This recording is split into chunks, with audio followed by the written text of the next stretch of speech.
Hi everyone, it's Nicole, and I'm here to talk about Copic markers and how and when to refill them. Now, I watched this girl on YouTube. Because I started coloring a lot lately, I've been doing a lot of research on, when should I, refill my markers? Because I've had mine for some of them for 20 years. So I'm like, some of them have to, you know, be able or need to be refilled for sure. So what I decided to do was go ahead and try to find out when. Now, some people say, oh, when they start not coloring right or when they squeak. And to me, there had to be a more like scientific way. And even like, well, add 14 drops or add 30 drops. It was like, there's got to be a way that is better. So I found this girl, and she said that the Copic sketch, so that's not the big ones, but the medium ones, I guess, the ones to me that are more common, manufacture. So when you get them brand new, they weigh between 14.2 to 14.6. And then the chow have an amount and all that. We're going to talk about the sketches and the chow. And she said if it goes below 14 grams, you should refill them. And I'm like, well, that's something I can kind of bite my teeth into it, and I can make sure that that's easily measurable. You know what I mean?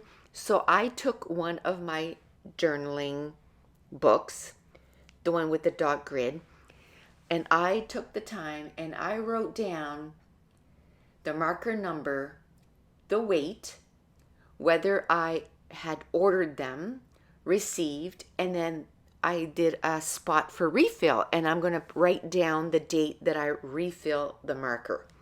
So I took the sheet that you fill out for all the colors and I followed that, and I have a section for each color family. So I started, if it was BV, whatever, from whether I had the marker or not, I wrote down every single color that exists with Copic, because I don't know. I don't have any plans on getting any more, but you just never know, right?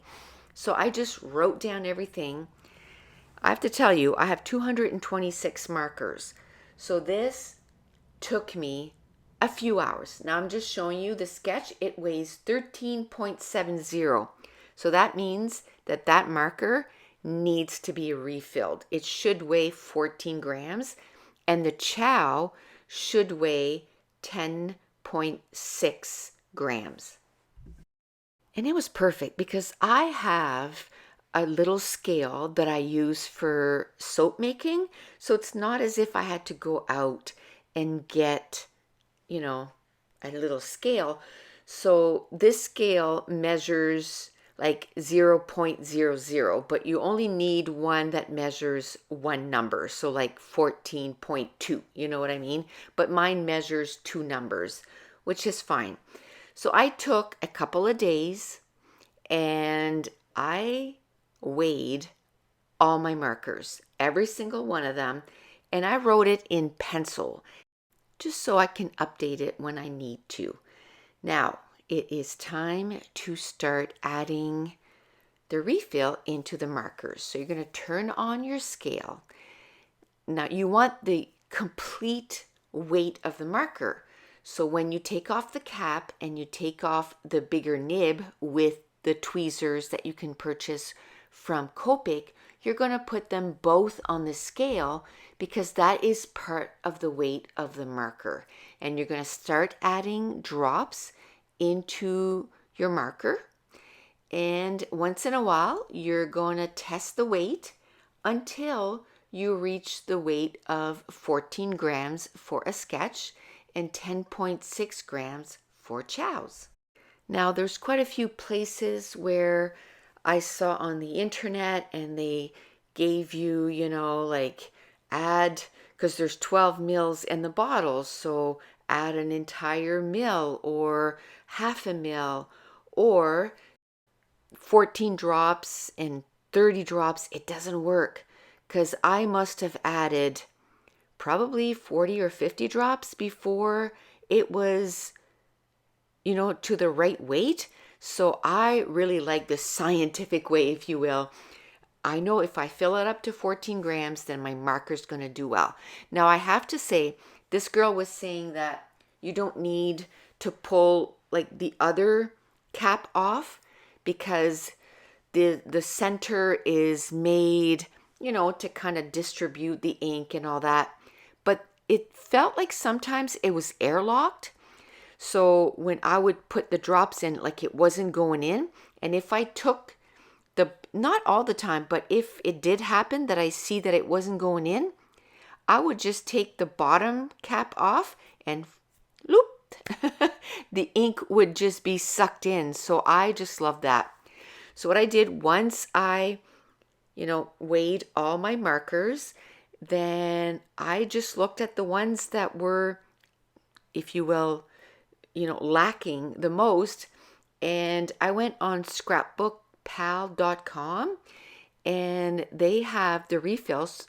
They were on sale for $5.39, which I was like, perfect. And I ordered 20 refills. Now I have 200 markers. I'm not going to order, all the refills at once. That would be a lot of money. So I'm going to order them in increments of like 20. And then, next time, maybe a month or so from now, I'll look and see which next 20 I need to, get refills for. And eventually, I'll have all the refills. It'll probably take me, maybe even a year and a half. But as you saw when I showed you, the weight, some of them are over 14 grams. So I'm good for those. I'm just, like I said, I'm going to order in the ones that really need them. And again, the chow needs to weigh 10.6, and the sketches at least 14 grams when you refill them. Now, the refill bottles are a little smaller than they used to be, but they're less money, so I'm okay with that, and they'll still fill a sketch marker 7 to 8 times, so they should last me, a very long time. And if you have a whole bunch of Copic markers, maybe that's something you might want to consider, because once the core of the marker gets dry, they're done. So it's a good thing to keep them, maintained. Another thing is when you're coloring, don't open your marker and set it down and open another one. Like, always put the cover back on, because they are alcohol markers. The alcohol will evaporate. So remember to keep putting the cap on to stop that evaporation. The fun thing about having a bullet journal where I have everything in, it's gonna prevent me from buying the refill a second time. So before I go make another order, I'm gonna make sure to make a list, make sure that in my book it hasn't been ordered, and that way it's going to avoid duplicates. So I thought I would share that with you. That is not something that I knew, and I had to do a lot of research to find that. And I thought it was interesting, and it was actually kind of fun to do. As soon as my, refills came in, I sat down and I refilled all 20 markers, and now they're ready to go. So if you have any tips and tricks about Copic markers, make sure to leave them in the comments down below. And I'm going to end it here today. So if you're new to my channel, don't forget to hit subscribe if you're enjoying these videos. If you wouldn't mind giving me a thumbs up, leave me a comment down below. And I want to thank you so much for watching. Bye.